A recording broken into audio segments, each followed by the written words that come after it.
नमस्कार दोस्तों, मैं प्रवीण कुमार उज्ज्वल क्लासेस में एक बार फिर आप सभी का स्वागत करता हूं। आई होप कि आप सभी बहुत अच्छे होंगे। तो दोस्तों, आज की इस वीडियो में हम लोग पढ़ने वाले हैं क्लास 8 का तीसरा चैप्टर कोयला और पेट्रोलियम। और इसमें आपको जो भी इम्पोर्टेंट टॉपिक है मैं उस पर डिस्कस करूँगा, और जितना भी आप देखेंगे मैंने जो अंडरलाइन किया है उतनी चीज़ों को आपको बस नोट करना है, बाकी चीज़ों पे आपको फोकस नहीं करना है, ठीक है। क्योंकि ऑलरेडी मैंने इसको बहुत अच्छे से सेलेक्ट किया, एनालिसिस किया है, एक एक शब्द को हमने अच्छे से एनालिसिस किया है कि क्या आपको अच्छे से समझाना है, क्या आपको पढ़ना है इसमें से, ठीक है।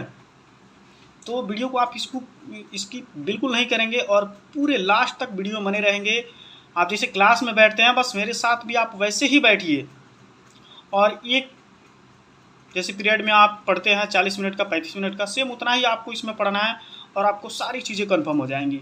क्लास से बेहतर आपको यहाँ पे मैं दूंगा। तो आप बस वीडियो में बने रहिए, मज़ा लीजिए, कैसे क्या चीज़ें हैं समझिए अच्छे से, सारी चीज़ें समझ में आएंगी आपको बहुत अच्छे से, और आपको नोट्स बनाने में भी कोई दिक्कत नहीं होगा।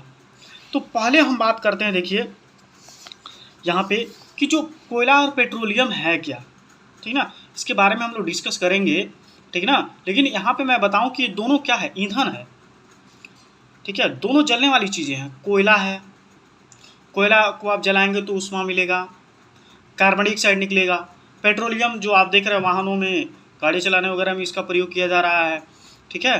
तो हम आज इसके बारे में काफ़ी अच्छे से चर्चा करेंगे। तो देखेंगे आप यहाँ पे हमने कहा क्या कि सिर्फ जिसको हमने अंडरलाइन किया है, ठीक है ना, देखिए जितने भी हमने कलर किया बस उसी चीज़ को नोट करना है। तो आप पहला हेडिंग लिखेंगे यहाँ पे प्राकृतिक संसाधन, नेचुरल रिसोर्सेस बोला जाता है इंग्लिश में। तो देख सकते हैं यहाँ पे कि प्राकृतिक संसाधन क्या होता है। तो प्राकृतिक संसाधन हम उसको बोलते हैं जो प्रकृति के द्वारा हमें गिफ्ट में मिला हुआ है। जैसे हवा, जो हम लोग को हवा खरीदना पड़ता है, नहीं मिलता है हम लोग को, ऐसे मुफ्त में मिलता है ना। भगवान ने, ऊपर वाले ने आपको हम सबको मुफ्त में न दिया है। तो इस चीज़ों के बारे में जानिए।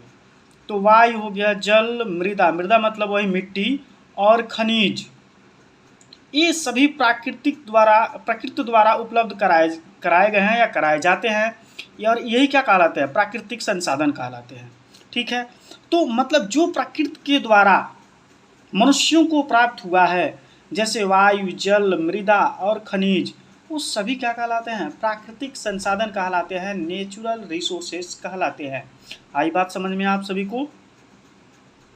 ये सारी चीज़ें तो समझ में आनी चाहिए आपको कि प्राकृतिक संसाधन का मतलब कि जो ईश्वर ने मनुष्यों को, इस पृथ्वी पर रहने वाले लोगों को गिफ्ट के रूप में दिया है, गिफ्ट के रूप में मतलब दिया, उपहार के रूप में दिया है, उसको बोलते हैं प्राकृतिक संसाधन। आई बात समझ में? यहाँ देखिए ये जो बूझो है क्या कह रहा है, क्या हम अपने सभी प्राकृतिक संसाधनों का निरंतर उपयोग कर सकते हैं, इसके बारे में हम डिस्कस करते हैं। देखेंगे यहाँ पे करा प्रकृति में विभिन्न, यहाँ पे देखेंगे प्रकृति में विभिन्न संसाधनों की उपलब्धता की दृष्टि से प्राकृतिक संसाधनों को व्यापक रूप से दो वर्गों में बांटा जा सकता है, ठीक ना। तो आप यहाँ से भी उसके बाद नोट करेंगे कि प्रकृति में विभिन्न संसाधनों की उपलब्धता की दृष्टि से प्राकृतिक संसाधनों को व्यापक रूप से दो वर्गों में क्या किया गया है, दो वर्गों में बांटा गया है, विभाजित किया गया है। जिसमें हम पहले बात करेंगे, यहाँ दोस्तों देखेंगे अपक्षय प्राकृतिक संसाधन। अपक्षय प्राकृतिक संसाधन क्या होता है, मतलब जो कहा जाए एक अनलिमिटेड, जो खत्म ना हो, समाप्त ना हो, उसको अक्षय प्राकृतिक संसाधन कहा जाता है। जैसे देख सकते हैं ये संसाधन प्रकृति में असीमित मात्रा में उपस्थित है और मानवीय क्रियाकलापों से समाप्त होने वाले नहीं हैं। मतलब ये कह रहा है कि ये संसाधन प्रकृति में असीमित मात्रा में, मतलब अनलिमिटेड हैं, जिसकी कल्पना नहीं की जा सकती है, और मनुष्य इसका कितना भी उपयोग करेगा तो कभी समाप्त नहीं होगा। ऐसे को बोला जाता है अक्षय प्राकृतिक संसाधन। अब बात यहाँ पे दिमाग में आपके जो हंट कर रहा होगा कि आखिर ऐसा क्या क्या चीज़ है सर, तो आपको घबराने की जरूरत नहीं है। देखिए लिखा है सूर्य का प्रकाश और वायु। जो सूर्य की प्रकाश है और वायु है, ये कभी खत्म नहीं होगा, इस पृथ्वी से कभी खत्म नहीं होगा। तो इसको बोला जाएगा अच्छा है प्राकृतिक संसाधन, लेकिन आपने तो पढ़ा कि प्राकृतिक संसाधन जल भी है, मिट्टी भी है, खनिज भी है, ठीक है।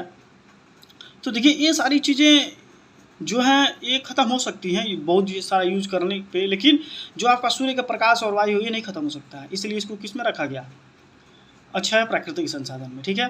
फिर बात कर रहा है समाप्त होने वाले प्राकृतिक संसाधन, यानी जो लिमिटेड नेचुरल रिसोर्सेस हैं उनकी हम बात करें तो आप देख सकते हैं कि प्रकृति में इन स्रोतों की मात्रा सीमित है। देखिए कहा भी जा रहा है कि जो ये प्रकृति है इसमें इनकी मात्रा बहुत कम है, लिमिटेड है, ये मानवीय क्रियाकलापों के द्वारा समाप्त हो सकते हैं, ये मनुष्यों के उपयोग के दौरान क्या हो सकता है, ये समाप्त हो सकता है, ठीक ना। ये वैसे हैं जैसे मान लीजिए कि एक व्यक्ति क्या करता है, गुल्लक में पैसा जमा करता है और धीरे धीरे अगर एक एक रुपया भी निकाल करके उसका यूज़ करता है तो एक ना एक दिन ख़त्म होना है कि नहीं, बताइए। सेम वैसे ये भी है, तो इसका एक ना एक दिन ख़त्म होना निश्चित है। करा इन संसाधनों के उदाहरण क्या क्या देख सकते हैं, वन्य जीव, खनिज, कोयला, पेट्रोलियम, प्राकृतिक गैस आदि, ये सभी क्या है भाई, ये समाप्त होने वाले हमारे रिसोर्सेस हैं, इसलिए हमें इनका उपयोग सोच समझ के करना चाहिए, ठीक है। हमें इनका फिजूल खर्च नहीं करना चाहिए, फिजूल खर्च करते हैं तो एक ना एक दिन ये तो ख़त्म होगा, फिर बाद में हमें प्रॉब्लमों का सामना करना पड़ेगा। जैसे वन है, वन्य जीव है भाई, वन मतलब देख रहे हैं लोग रहने के लिए क्या कर रहे हैं, आवासों के लिए क्या कर रहे हैं, लोग वनों की कटाई करते जा रहे हैं, डिफॉरेस्टेशन बराबर हो रहा है, जगह जगह से जंगल काट के ख़त्म कर दिया गया, लोग वहाँ अपने घर बनाने लगे हैं, खेती के लिए जगह पर्याप्त बनाने लगे हैं, तो इस प्रकार से वनों का खत्मा हो रहा है। वन्य जीव मतलब जो वन में रहने वाले जीव हैं, जब वन की सफाई होगी तो जाहिर सी बात है कि जब रहने के लिए उन सबों का आवास खत्म हो जाएगा तो उनका धीरे धीरे रहना भी खत्म हो जाएगा, धीरे धीरे उनका मरना भी निश्चित है, मर जाएंगे। खनिज है, ये सारी चीज़ें, कोयला है, पेट्रोलियम है, तो देख ही रहे हैं गाड़ी इतना ज़्यादा चल रहा है इस समय, साइकिल कौन पूछता है, सब कोई गाड़ी से ही यूज कर रहा है, तो भाई धीरे धीरे कहीं ना कहीं पेट्रोलियम खत्म हो रहा है कि नहीं हो रहा है, तो आज नहीं तो कल ख़त्म होना ही होना है दोस्तों। तो आपने क्या पढ़ा यहाँ पे, प्राकृतिक स्रोत के बारे में पढ़ा, प्राकृतिक संसाधन के बारे में पढ़ा, जिसमें हमने आपको बताया कि एक लिमिटेड है और एक अनलिमिटेड है। तो अनलिमिटेड में हमने आपको बताया कि जो प्रकाश की सूरज है, सूर्य का प्रकाश है, जो वायु है, ये क्या है, अनलिमिटेड रिसोर्सेस हैं, ख़त्म नहीं हो सकते हैं। लेकिन वहीं वन्य जीव, खनिज, कोयला, पेट्रोलियम, प्राकृतिक गैस, ये क्या है, लिमिटेड रिसोर्सेस हैं, जो एक ना एक दिन क्या हो जाएंगे, हमारे इस पृथ्वी से ख़त्म हो जाएंगे। आई होप कि इतना सारी चीज़ समझ में आई होगा, आपको अच्छे से नोट कर लीजिएगा, ठीक है। आइए आगे चलते हैं, फिर यहाँ पे बात करते हैं। देखिए इतना सारी चीज़ें आपको बहुत आपको वो है तो पढ़ सकते हैं, लेकिन वैसे कोई ज़रूरी नहीं है, ठीक है। अब यहाँ पे देखेंगे, कह रहा है यहाँ पे कि कोयले, पेट्रोलियम और प्राकृतिक गैस, इनका निर्माण सजीव प्राणियों के मृत अवशेषों यानी जीवाश्मों से होता है, अतः इन्हें जीवाश्मी ईंधन कहते हैं। तो देख लीजिए यहाँ पे हेडिंग आपको क्या बनाना है, जीवाश्मी ईंधन, ठीक ना। तो लेकिन लिखना कहाँ से, कोयले, पेट्रोलियम और प्राकृतिक गैस, इनका निर्माण सजीव प्राणियों के मृत अवशेषों से होता है, अतः इन्हें क्या कहते हैं, जीवाश्मी ईंधन कहते हैं। तो देखिए आप भी सोचते हैं कैसे आखिर बनता है सारी चीज़ें, तो कोयला हो गया, पेट्रोलियम हो गया, प्राकृतिक गैस, ये सब क्या है भाई, जो बड़े बहुत समय पहले जब पृथ्वी जब क्या हुआ था, विनाश हुआ था सबका, तो उसमें बहुत सी जीव जितने भी थे दब गए थे, पेड़ पौधे दब गए थे, सब इनके मृत अवशेष जो हैं उसी से पेट्रोलियम, कोयला, प्राकृतिक गैस आदि प्राप्त किए जाते हैं। इसी को इसलिए क्या कहा जाता है, इन्हें जीवाश्मी ईंधन कहा जाता है। आई बात समझ में। तो जीवाश्मी ईंधन में आप क्या लिखेंगे, पूछ दिएगा जीवाश्मी ईंधन, तो यहाँ पे कोयला, पेट्रोलियम, प्राकृतिक गैस सब क्या है, जीवाश्मी ईंधन है। क्यों, क्योंकि ये जीवों के अवशेषों, मृत प्राणियों के अवशेषों से प्राप्त हुआ है, इसलिए इसको क्या बोला जाता है, जीवाश्मी ईंधन कहते हैं, ठीक है। नोट कर लेंगे, आइए आगे बात करते हैं। यहाँ पे आप हेडिंग करेंगे कोयला, क्या करेंगे, कोयला, जिसको आप इंग्लिश में क्या बोलते हैं, कोल बोलते हैं, ठीक है। आइए बात करते हैं कोयला की, करिक्का के बारे में। देखे ना आप, बहुत करिया है भैया कोयला। यह पत्थर जैसा कठोर और काले रंग का होता है। देखिए इसका नेचर भी बताया जा रहा है कि बहुत ज़्यादा क्या है, कठोर होता है, और ये करिया है तो करिया बोला जाएगा। देख सकते हैं यहाँ पे, देख रहे हैं ना, यही है कोयला, यही है, देख रहे हैं कितना काला है कि नहीं। कौवे के जैसे काला है, उससे भी ज़्यादा काला है। अब देखिए इसके बारे में, खाना पकाने हेतु उपयोग आने वाले ईंधनों में से कोयला एक है, ठीक ना। खाना पकाने में लोग सबसे ज़्यादा किसका यूज़ करते हैं भाई? कोयले का। पहले करते थे, इस समय बहुत कम हो गया है। पहले इसका उपयोग रेल इंजनों को चलाने के लिए भाप बनाने में होता था। सबसे पहले जब रेल चलता था ना, उसमें सबसे ज़्यादा कोयले का ही यूज होता था। सबसे पहले रेल कोयले से ही चलाया गया था, आपको पता होगा। इसका उपयोग तापीय शक्ति संयंत्रों में विद्युत उत्पन्न करने हेतु भी किया जाता है। इससे विद्युत उत्पादन भी किया जाता है। कोयले का उपयोग विभिन्न उद्योगों में ईंधन के रूप में भी किया जाता है, तो इसे भी आप कोयला में नोट कर लेंगे, ठीक है। आई बात समझ में? चलिए फिर आप देखिए यहाँ पे, अब यहाँ देखेंगे, सुनिए अब यहाँ क्या है, देखिए अब यहाँ पे एक हेडिंग कर लेंगे, कोयले की कहानी में आ जाएंगे थोड़ा सा, मतलब इसकी कहानी को भी पढ़ लेते हैं। कोयले की कहानी क्या भैया, ठीक ना। तो यहाँ देख सकते हैं लगभग 300 मिलियन वर्ष पूर्व पृथ्वी पर निचले, लगभग 300 मिलियन वर्ष पूर्व पृथ्वी पर निचले जलीय क्षेत्रों में घने वन थे।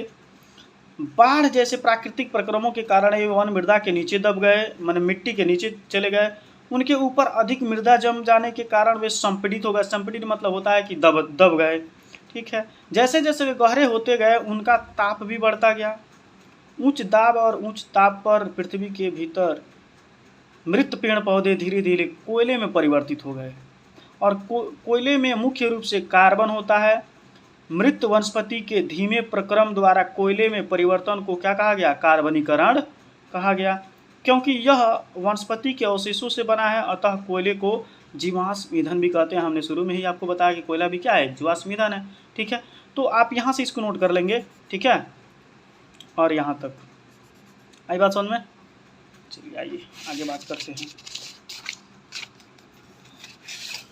देखिए यहाँ पे देखेंगे आप, यहाँ पे देखिए, उद्योग में कोयले के प्रक्रम द्वारा कुछ उपयोगी उत्पाद प्राप्त किए जाते हैं, जैसे कोक, कोल तार और कोयला गैस, ठीक ना। तो उद्योग, जो उद्योग बड़े बड़े उद्योग हैं उसमें क्या है? उद्योग में कोयले के प्रक्रम माने प्रक्रिया द्वारा कुछ उपयोगी उत्पाद प्राप्त किए जाते हैं, जैसे कोक हो गया, कोल तार और कोयला गैस हो गया, ठीक है। अब इसमें हम बात करेंगे कि पहला इसमें कोक के बारे में, ठीक है ना। कोक क्या है तो यहाँ ध्यान से देखेंगे। यह एक कठोर सरंध्र और काला पदार्थ होता है। यह कार्बन का लगभग शुद्ध रूप है। कोक का उपयोग इस्पात के औद्योगिक निर्माण और वस्तु से धातुओं के निष्कर्षण में किया जाता है। तो कोक का ये हो गया, ठीक है। अब बात करते हैं दूसरा, उसमें कोल तार क्या है।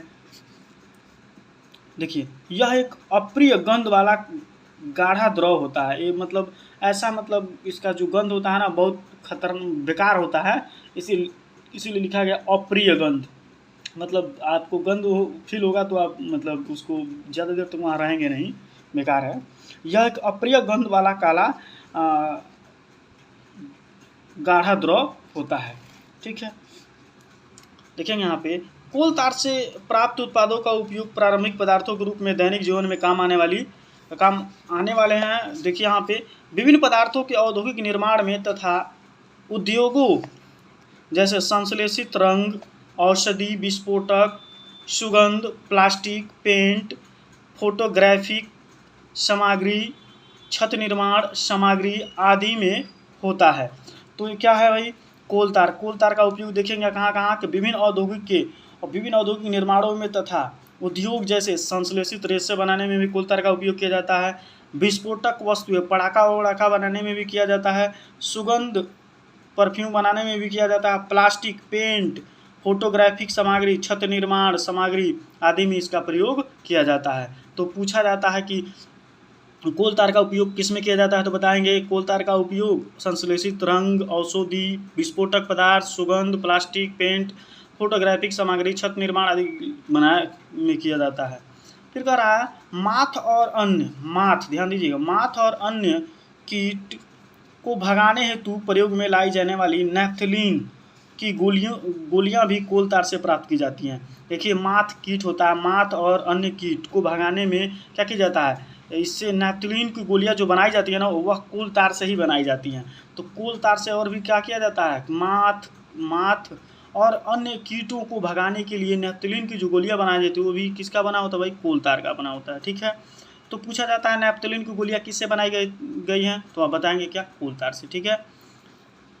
तो कह रहा देखिए, आजकल पक्की सड़कों के निर्माण में कोल तार के स्थान पर एक पेट्रोलियम उत्पाद बिटुमेन का उपयोग किया जाता है। अब आजकल क्या हो गया है कि आजकल पक्की सड़कें जो बन रही हैं उस निर्माण में कोल तार के स्थान पर, अब कोल तार दिख रहा है काफ़ी इंपॉर्टेंट दिख रहा है, इतना सारी चीज़ों में उपयोग हो रहा है, तो सड़क तो बहुत लंबी चीज़ें हैं बनाने में, बहुत ज़्यादा इसमें खर्च होगा, इसलिए अब उसके स्थान पर किसका उपयोग किया जाता है, बिटुमेन का उपयोग किया जाता है।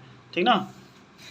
फिर कह रहा है कोयला गैस। अब बात करते हैं कोयला गैस क्या है। देखिए, कुक बनाते समय कोयला गैस प्राप्त होती है। जब कुक बनाया जाता है उस दौरान कोयला गैस प्राप्त होता है। उद्योग में ईंधन के रूप में उपयोग किया जाता है। और इसका किस में उपयोग किया जाता है, इस कोयले गैस का उपयोग उद्योग में ईंधन के रूप में किया जाता है। ठीक है। अब देख सकते हैं यहाँ पे कि लंदन में 1810 में तथा न्यूयॉर्क में 1820 के आसपास कोयले गैस का उपयोग प्रथम बार सड़कों पर रोशनी के लिए किया गया था। तो सबसे पहले भाई लंदन में 1810 में, लंदन में 1810 तथा न्यूयॉर्क में 1820 के आसपास कोयले गैस का उपयोग सबसे पहले सड़कों पर रोशनी के लिए प्रयोग किया गया था। आजकल इसका उपयोग रोशनी के बजाय ऊष्मा के स्रोत के रूप में किया जाता है। ठीक है, ये चीज़ें समझ में आ गई। बस जितना हमने अंडरलाइन किया बस वही सारी चीज़ें आपको लिखना ही है। पेट्रोलियम के बारे में जानेंगे। तो अब जानते हैं कि पेट्रोलियम क्या है। एक ईंधन है, इसका उपयोग स्वचालित वाहनों, मोटरसाइकिलों, स्कूटरों, कारों में प्रयोग किया जाता है। ठीक है। ट्रैक्टरों वगैरह में डीजल का प्रयोग किया जाता है। तो यहाँ आप देखेंगे जो इंपॉर्टेंट चीज़ें हैं जो आपको नोट करना है, कोयला है, पेट्रोलियम हेडिंग देखेंगे उसमें लिखेंगे क्या कि ईंधन प्राकृतिक स्रोत से प्राप्त होते हैं। जो ईंधन होते हैं, ईंधन क्या भाई, जो जलने वाला चीज़ है वो क्या है, वो प्राकृतिक स्रोत से प्राप्त होते हैं, जिसे पेट्रोलियम कहते हैं। ये तो पहले ही पढ़ चुके हैं आप। अब देखेंगे पेट्रोलियम शब्द की उत्पत्ति पेट्रा मतलब चट्टान, एवं ओलियम मतलब तेल होता है, से हुई है। तो यहाँ ध्यान देंगे कि पेट्रोलियम शब्द की उत्पत्ति कहाँ से भाई, पेट्रा मतलब क्या होता है, चट्टान, एवं ओलियम तेल से हुई है, क्योंकि ये जमीन के नीचे की चट्टानों के मध्य से निकाला जाता है। ठीक है ना। फिर पेट्रोलियम का निर्माण समुद्र में रहने वाले जीवों से हुआ है। पेट्रोलियम का निर्माण किससे और हुआ है, जो समुद्र में रहते हैं जीव, उनसे हुआ है। जब ये जीव मृत हुए, इनके शरीर समुद्र के पेंदे में जाकर जम गए और फिर रेत तथा मिट्टी की तहों द्वारा ढक गए। लाखों वर्षों में वायु की अनुपस्थिति, उच्च ताप और उच्च दाब ने मृत जीवों को पेट्रोलियम और प्राकृतिक गैस में परिवर्तित कर दिया। देखिए, तो कुछ ये भी अवधारणाएं हैं कि जो कुछ पेट्रोलियम जो प्राप्त होता है उस समुद्र में रहने वाले जीवों से भी प्राप्त होता है, क्योंकि समुद्र में जो जीव रह रहे थे वो मर गए और मर के उसके तले पर ही बैठ गए, मतलब वहीं पर रह गए। उसके बाद धीरे धीरे बालू मिट्टी उसके ऊपर चढ़ता गया और वहाँ पे बहुत उच्च तापमान हो गया, धीरे धीरे वो उसमें पिघलते क्या हो गया भाई, उन्हीं मृत जीवों से पेट्रोलियम और प्राकृतिक गैसों का क्या हो गया, में वही परिवर्तित हो गया और उसी से सारी चीज़ें प्राप्त होने लगा। ठीक है, चलिए आते यहाँ पे। फिर कह रहा है विश्व का पहला तेल का कुआं पेंसिल्वेनिया। याद रखेंगे कि विश्व का पहला तेल कुआं कहाँ प्राप्त हुआ था, तो पेंसिल्वेनिया अमेरिका में 1859 में ये प्रावेदित यानी ड्रिल किया गया था। 8 वर्ष बाद 1867 में असम के माकूम नामक स्थान पर तेल की पता चला। भारत में अब यहाँ पर देखिए, तो सबसे पहले आपको याद रखना है कि सबसे पहले जो तेल का कुआं है वो कहाँ से प्राप्त हुआ था भाई, तो अमेरिका में 1859 में। जगह का नाम है पेंसिल्वेनिया जो अमेरिका में है और 1859 में इसका ड्रिल करके पता किया गया था। फिर 8 साल बाद 1867 में असम कहाँ है भाई, भारत में, के माकूम नामक स्थान पर तेल का पता चला। भारत में अब देखिए बात यहाँ पे सबसे इंपॉर्टेंट चीज़ की हम बात करने जा रहे हैं। भारत में तेल असम, गुजरात, बॉम्बे हाई और गोदावरी तथा कृष्ण नदियों के बेसिन में पाया जाता है। तो ये भी क्वेश्चन पूछा जाता है कि जो तेल है वो सबसे पहले कहाँ प्राप्त हुआ भाई, तो असम के माकूम में। और उसके बाद भारत में जो और भी स्थान है वो कहाँ पाया जाता है, तो भारत में तेल असम में पाया जाता है, गुजरात में पाया जाता है, बॉम्बे हाई में पाया जाता है और गोदावरी तथा कृष्ण नदियों के बेसिन में भी पाया जाता है। याद रखेंगे इस चीज़ को, इतना नोट कर लेंगे। ठीक है, नेक्स्ट हेडिंग आप करेंगे पेट्रोलियम का परिष्करण। पेट्रोलियम का परिष्करण क्या होता है, आइए जानते हैं इसके बारे में। पेट्रोलियम गहरे रंग का तेलीय द्रव है। ठीक ना, गहरे रंग का क्या है, तेलीय द्रव है। इसकी गंध अप्रिय होती है। देखते हैं ना पेट्रोल को आप जब सूंघते हो नाक में तो बहुत मतलब जलन सा फील होता है।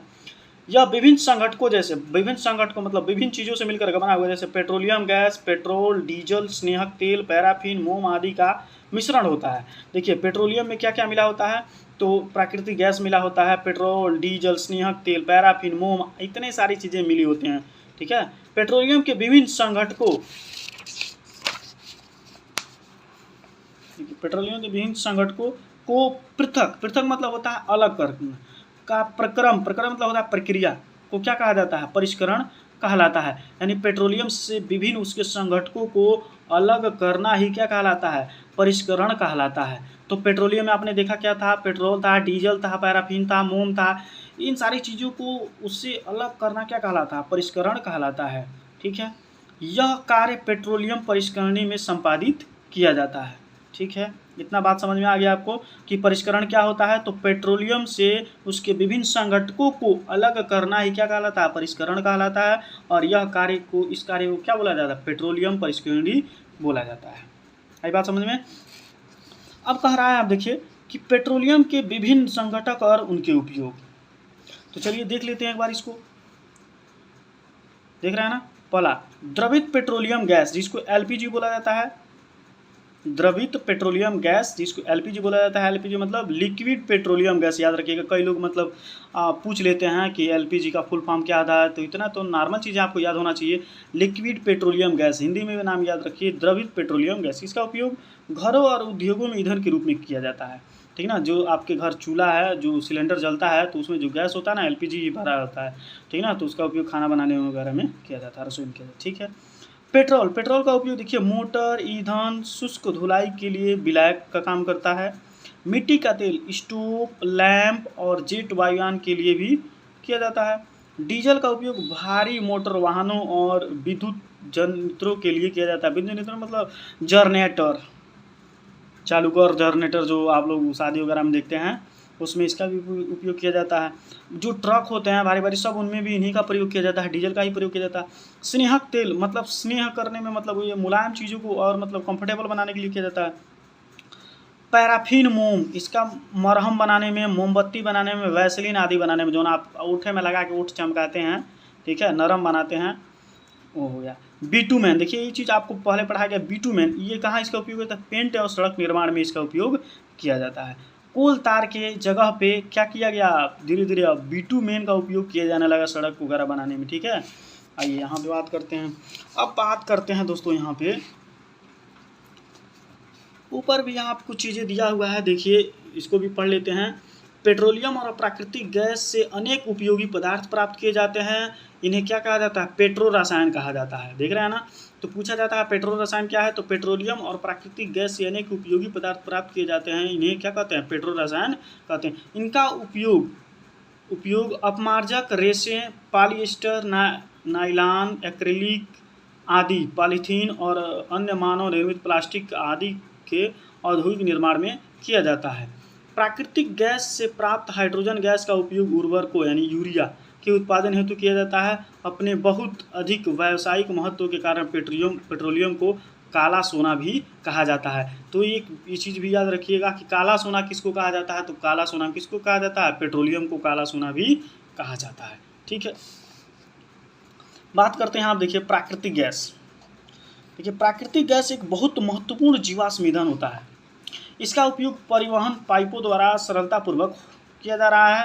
प्राकृतिक गैस को उच्च दाब पर संपीड़ित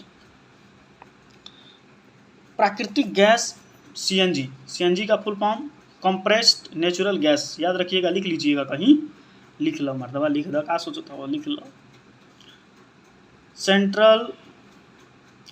कंप्रेस्ड नेचुरल गैस क्या होता है, कंप्रेस्ड नेचुरल गैस, जिसको बोला था प्राकृतिक गैस उच्च दाब संपीड़ित, ठीक ना, के रूप में भंडारित किया जाता है। सीएनजी का उपयोग, अब सीधी बात है कि सीएनजी का उपयोग कहाँ किया जाता है, तो सीएनजी का उपयोग उत्पादन हेतु किया जाता है। इसका उपयोग परिवहन वाहनों में ईंधन के रूप में किया जा रहा है, क्योंकि यह कम प्रदूषणकारी है, एक स्वच्छ ईंधन है, ठीक ना।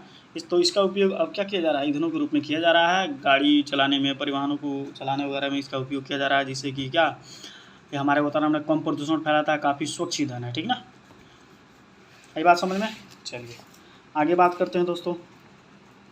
यहाँ आप देखेंगे भारत में प्राकृतिक गैस के विशाल भंडार हैं। हमारे देश में प्राकृतिक गैस त्रिपुरा, राजस्थान, महाराष्ट्र और कृष्णा गोदावरी डेल्टा आदि में पाई जाती है। यही तो महत्वपूर्ण चीज़ें हैं दोस्तों, यही तो पूछे जाने वाला है, यही तो आपको पढ़ के जानकारी प्राप्त करना है कि यहाँ पर जैसे कि प्राकृतिक गैस का उपयोग प्रारंभिक पदार्थ के रूप में बहुत से रासायनिक और उर्वरकों के औद्योगिक निर्माण में किया जाता है। जैसे हम बात किया जाए कि भारत में प्राकृतिक गैस विशाल भंडार है और ये कहाँ कहाँ पाया जाता है, तो भारत में देखिए, भारत देश में प्राकृतिक गैस त्रिपुरा, राजस्थान, महाराष्ट्र, गोदावरी, कृष्ण डेल्टा में पाई जाती है। तो याद रखिएगा ये कहाँ प्राकृतिक गैस कहाँ कहाँ पाया जाता है, त्रिपुरा में, राजस्थान में, महाराष्ट्र में, कृष्ण गोदावरी डेल्टा आदि में पाया जाता है। यही बात समझ में। चलिए अब यहाँ पे आप आ जाइए, देख सकते हैं कुछ प्राकृतिक संसाधन सीमित हैं। तो यहाँ पे देख सकते हैं कि प्राकृतिक संसाधन जैसे जीवाश्म ईंधन, वन, खनिज आदि समाप्त होने वाले होते हैं। तो हम आपको शुरू में ही बताया कि प्राकृतिक संसाधन यही हैं जो मतलब लिमिटेड वाले हैं, ठीक है। अब यहाँ आप देख सकते हैं कि पेट्रोलियम जीवाश्म ईंधन है, ये तो पहले से भी आप पढ़ते आ रहे हैं। मृत जीवों के ईंधन में परिवर्तन के लाखों वर्ष का समय लग जाता है। दूसरी ओर इनके ज्ञात भंडार कुछ 100 वर्ष और चलने वाले हैं। इसके अतिरिक्त इन ईंधनों का जलना वायु प्रदूषण का प्रमुख कारण है और इसको जलाने से सबसे ज़्यादा क्या हो रहा है, वायु प्रदूषण हो रहा है। कह रहा है इसका संबंध विश्व उष्णन से भी है। अतः यह आवश्यक है कि हम इन ईंधनों का उपयोग तभी करें जब नितांत आवश्यक, मतलब बहुत ज़्यादा आवश्यक हो, तब जाकर के हम ऐसे ईंधनों का उपयोग करें जो हमारे वायु को काफ़ी दूषित कर रहा है, ठीक है। कह रहा इसके परिणाम स्वरूप पर्यावरण बेहतर बनेगा अगर हम इस पर कंट्रोल पा जा रहे हैं। इसका हम अपने मतलब एकदम ज़रूरी हो तब हम इसका उपयोग करते हैं, कम से कम इसका उपयोग करते हैं, तब जाकर के हम क्या पा सकते हैं, अपने पर्यावरण पे एक अच्छा अपना पकड़ बना सकते हैं, बेहतर पर्यावरण को बना सकते हैं। विश्व उष्णन का कम खतरा रहेगा और ईंधनों की उपलब्धता लंबे समय तक रहेगी। जब भाई कम निश्चित मतलब एकदम अच्छे जगहों को मतलब जहाँ एकदम जरूरी वहीं पे उपयोग करेंगे तो हम बहुत सारे ईंधनों को बचा सकते हैं जो आगे आने समय में क्या हो सकता है, ये का बहुत लंबे समय तक रह सकता है, ठीक है।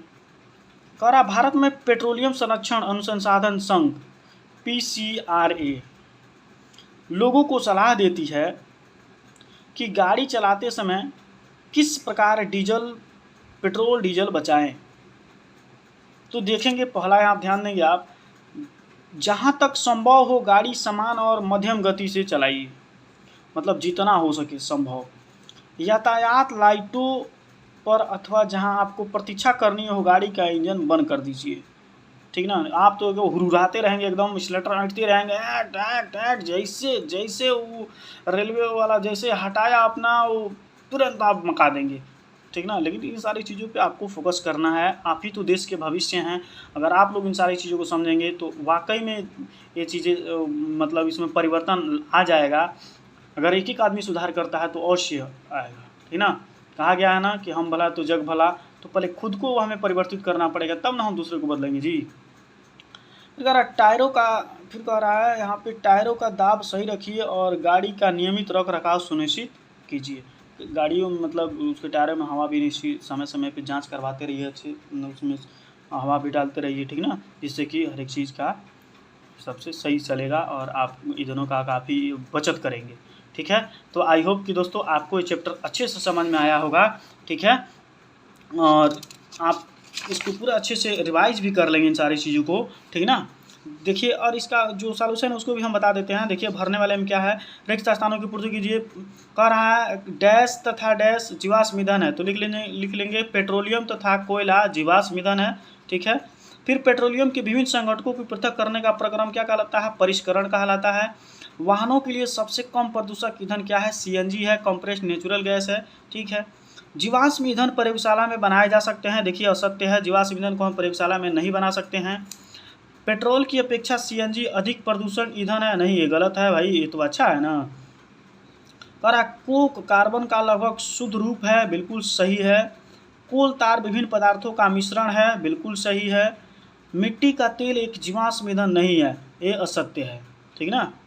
तो ये भरने वाला था और ट्रू फॉल्स था, मैंने आपको बता दिया। आप इसको नोट कर लेंगे और याद कर लेंगे, ठीक है दोस्तों। तो आई होप कि आपको ये तीसरा चैप्टर बहुत अच्छे से समझ में आया होगा दोस्तों, और आप इसको नोट कर लेंगे। जो आपके चैप्टर का नाम था कोयला और पेट्रोलियम, आज इसके बारे में आप बेहतर ढंग से जान गए होंगे, ठीक है।